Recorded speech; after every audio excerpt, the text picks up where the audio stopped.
But how do people separate out the signal from the noise?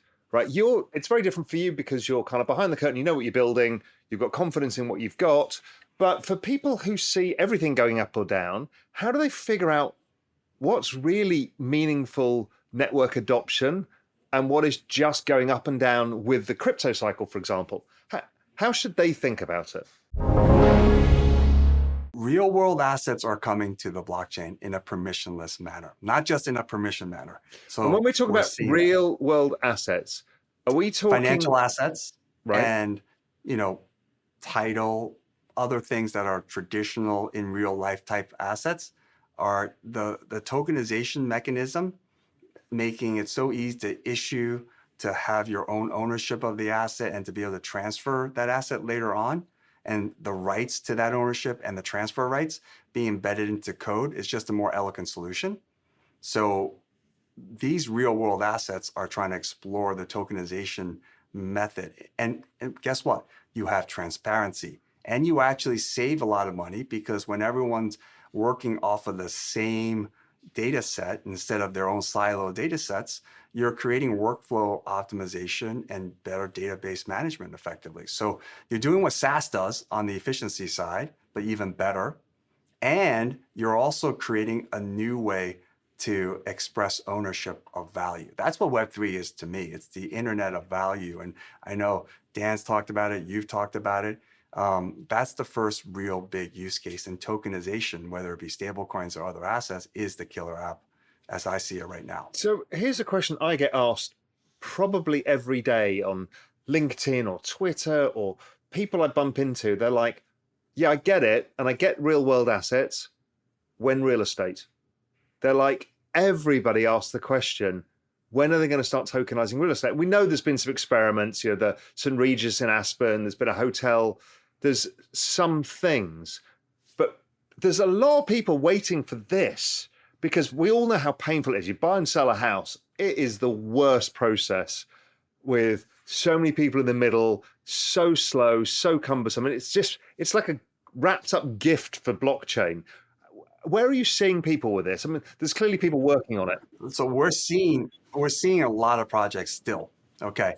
But for real estate, the problem with real estate is when you look at the benefits of tokenizing the right of ownership of real estate, it checks off every single box potentially. Fractionalizing, illiquid market, long duration, individuals can't get access, and all of a sudden you're like saying, wow, this checks off all of this stuff and it's such a large market. Great, let's go do this. Like you said, there's been the Regis Hotel, there's been all these other attempts, and the concept of buying a piece of that corner apartment in this area, matching it with another, you can suddenly create your own index fund of real estate based on asset class as well as geography. All sounds really good, but people forget. I was waiting for the but. Real estate is the solution for this is not actually a problem of the technology. It is the fact that real estate is very localized. So unlike traditional stocks, where you have a visceral feel because you go to Starbucks and you say, wow, I'm drinking that, or you're interacting with social media, so you have a feel for it. You have no idea whether a piece of real estate in Denver is worth anything. So it's hard for you. It's a very local phenomenon. So it's very hard for you to say, okay, I want to adopt that. So the commercial adoption of that is actually I think the bottleneck, not the technology. Now, what is happening, we're seeing right now, is people think of real estate simply as the asset side of the balance sheet, and they forget there's a liability side here. Real estate requires a lot of funding and debt. And there's a company we're working with who already has processed over $5 billion of structured products, mortgage-backed securities, and all these types of asset-backed securities through their system on the blockchain. And the reason why it's effective is because right now you have to be for any type of asset-backed security, there's a lot of fixed costs and a lot of intermediaries you just have to deal with. So unless you're like a S&P 500 level type company, it's almost cost prohibitive unless you want to do $100 million plus offering.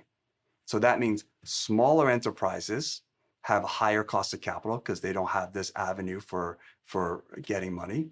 But if suddenly, if one of the benefits of the blockchain is obviously cutting out intermediaries and creating more efficiency, and suddenly it's no longer these high fixed costs, and you have the transparency. So even the audit work is becoming cheaper. Then smaller companies can actually go and do securitization offerings as well. And they've actually, in this current system, supported over $5 billion of cost savings for existing, call it asset-backed securities.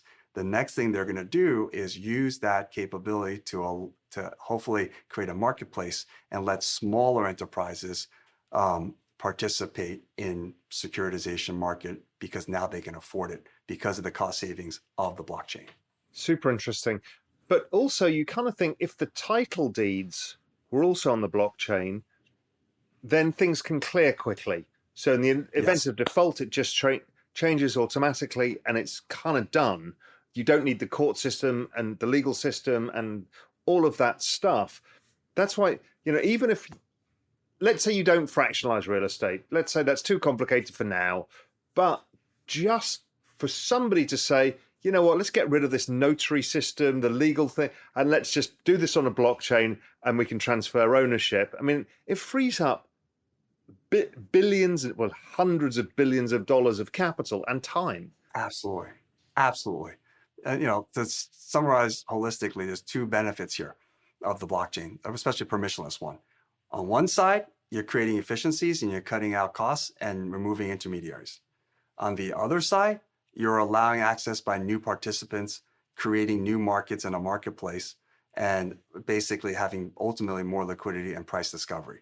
So it's like two sides of the coin. And hopefully the efficiencies that are being extracted by certain players right now will translate into the access for more people. This is all happening. It's slow. And, I remember, right after, college or business school, and I was a tech analyst looking at these ad tech companies and these search companies, going back to, dating ourselves again, Raoul. But I would go to New York City, and then there would be these things called upfronts, where all the network executives show up with their slate of hit shows, and then they would go and have steak dinners in their suits and have wine and cigars, with literally a physical CPM rate card as to how much a 30-second commercial should cost on this show, because this show is going to be so good and have so many viewers. It was a lot of guesswork, a lot of like visceral gut type checks. And meanwhile, DoubleClick is already happening. These search engines who can give you like more return on your dollar for advertising and give you more pinpointed accuracy and data. But yet, like, it wasn't happening as fast as I thought it should happen. And it's very simple. You have gray hair guy who spent a lifetime climbing up the ladder, and just when he's in a position to monetize his experience and career, he's going to hand the reins over to a 25-year-old kid who loves a computer and say, sure, disintermediate my most fruitful cash flow years, and let's go do that because it makes more sense. No, to him, it makes more sense to go to that steak dinner, smoke a cigar, drink some wine, and debate a rate card. I tell you, John, something happened to me that has never happened in my career before. I got invited by the CEO of Saatchi & Saatchi, the ad giant, to an event in London. And it was for the marketing group of Great Britain. This is the CMOs of all of the big UK, European firms, anybody who's European headquartered. So Facebook were there, insurance companies, banks, HSBC, they're all there. And I was giving a kind of fireside chat, interactive talk with the audience about Web3. And I knew that some were like deep in the weeds, others were going to be skeptics. So this is a group of 65-year-old white males and white females who had survived the battle of the internet, right? These people made their careers on the transition of internet marketing, right? As opposed to the people who didn't survive with the previous guys, the mail order and the TV ads and that kind of stuff. So I start talking and, I'm about half an hour in, and a lady stands up and goes, "This is just another scam that you're forcing down our throats. You know, it's all going to blow up. This is the most ridiculous thing ever. I can't bear hearing this." 20% of the room got up. Everyone's in black tie and Claridge's in London. Got up and applauded. I was like, I've never seen that. Hey visionaries, thank you for tuning in. For more free crypto content like this, head over to realvision.com/crypto. You'll get early access to the most brilliant minds in the space to cut through the noise, get in-depth analysis, and get you ahead of the curve with unbiased insights.